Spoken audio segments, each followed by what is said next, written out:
Good evening, US. Good morning, Japan. It is the 25th of March, 2012. And how the hell are we doing today? I trust well. This week was a very interesting week because J-MELO went to New Zealand. Well, specifically, one of their correspondents did, named Jade. As by the way spelled, for those wondering. J-A-Y''E-D. Because some people may think it's J-A-D. No. Now you may wonder why the heck they had this artist when it's a special about New Zealand. Or J-MELO in New Zealand. Well, it's a good question. Here's your answer. Jade is actually from New Zealand. Yeah, he's a Kiwi, but he's of course got his success in in Japan as a singer, which again brings to light the whole thing about, you know, Japanese music not just being centralized. I mean, it's there, but its reach has gone more international as far as people coming to Japan to become big-time artists. This would also explain why there are actually some Japanese artists that can actually speak English.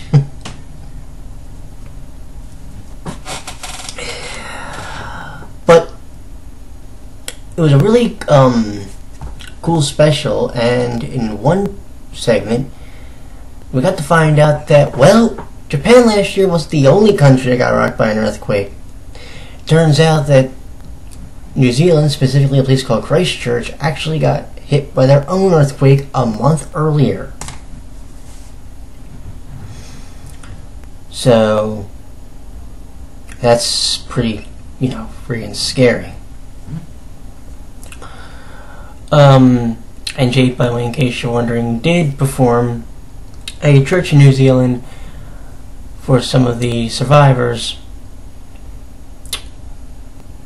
to, you know, for a type of memorial thing. And it is kind of scary and kind of, well, actually, let's say right now, it was creepy. Think of that. They had theirs a month later. Japan has theirs. Woo! And of course, Jade also got to go see his roots by going to visit a tribe over there and perform in a ceremonial dance, which was pretty neat. So, now if you're wondering who performed this week, well, we got 3 artists, believe it or not. Kana Yumimura performed a song called Message, which is kind of an acoustic type song. Very much so, and it was actually very good.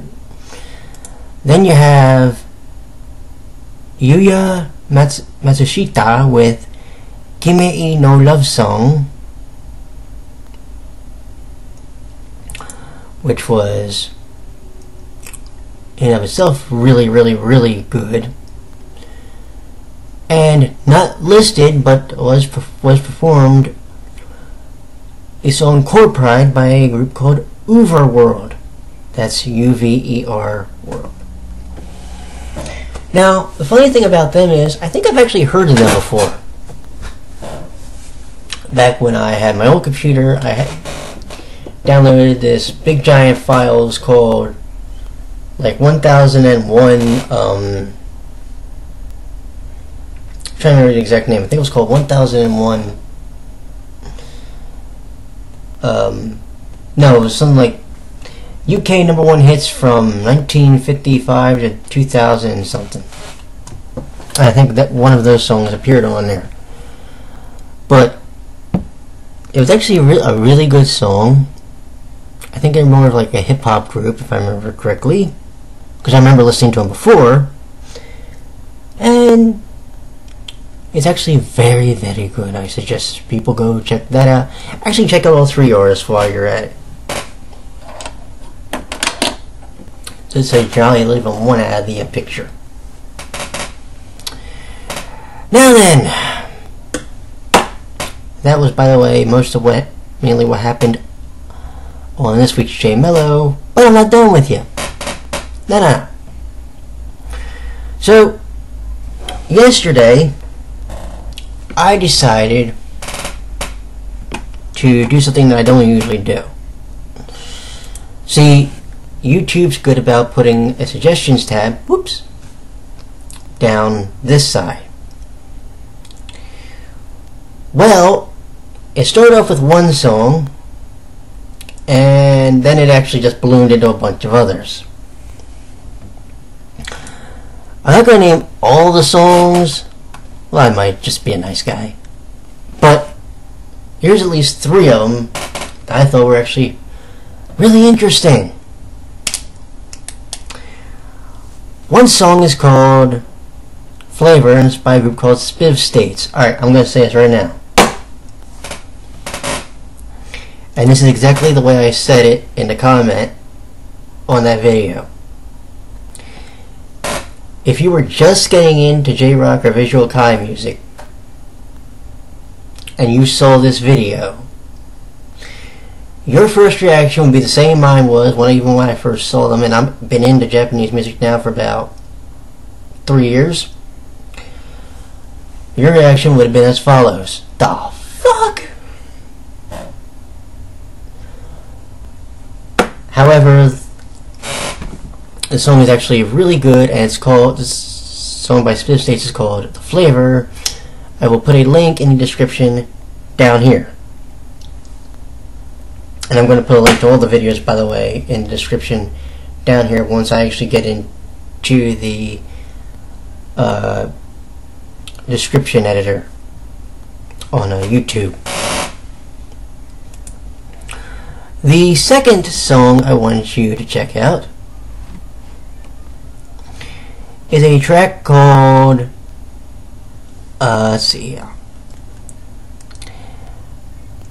Reminiscence by Nega, otherwise pronounced Nega.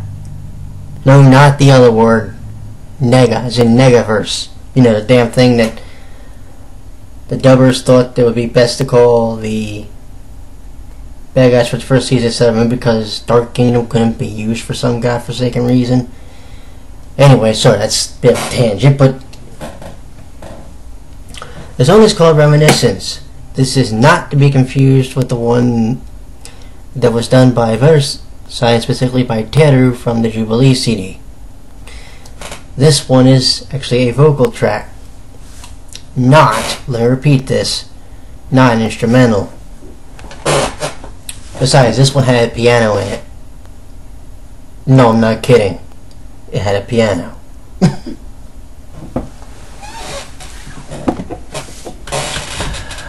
One of the main things that was used in the in Reminiscence by Teru was a guitar. When I first heard this track, my first reaction was very good, and I still think it is. Here's the only problem: if you want to get the CD that the song is off of, which is called Grave of the Sacrifice, you can't. I checked PlayAsia, they don't have the CD. And I checked CD Japan, they don't have the CD. It's not just out of stock, it's out of print completely, which is a darn shame. Maybe we'll get lucky at some point and the CD will be reprinted, because I would love to have that CD down the line. But nonetheless. And let's see here, where do we want to go next?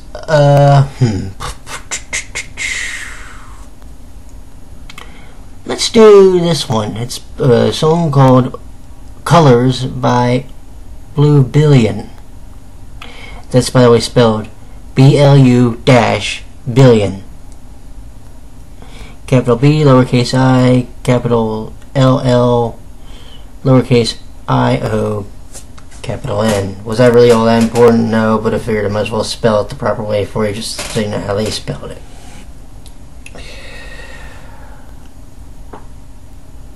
It also should be noted this is not to be confused with the Phil Collins song, which is called Colors, nor Cyndi Lauper song, which is called True Colors.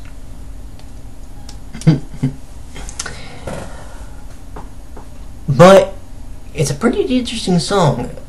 Now, I haven't watched it recently, but I believe, if I remember correctly, it was pretty much kind of a hard rockish kind of song. Kind of like Flavor was by Spiv States, but let's put it this way. If you ask me, okay, between Blu-BiLLioN and Spiv States, which one's more flamboyant? Spiv States. But they ain't got a goddamn thing on Nega. You should see what they look like. Whew! Let's put it this way. They done took Versailles' title. Versailles has a lead guitarist who dresses up as a friggin' woman.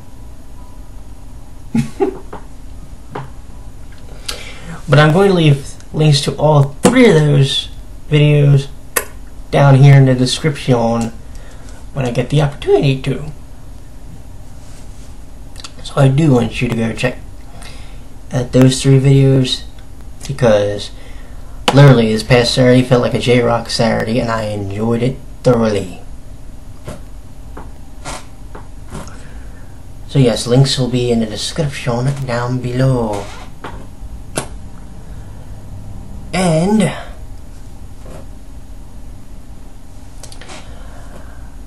I believe that is all I have for you today, my friends. So until next week. Oh! Almost forgot.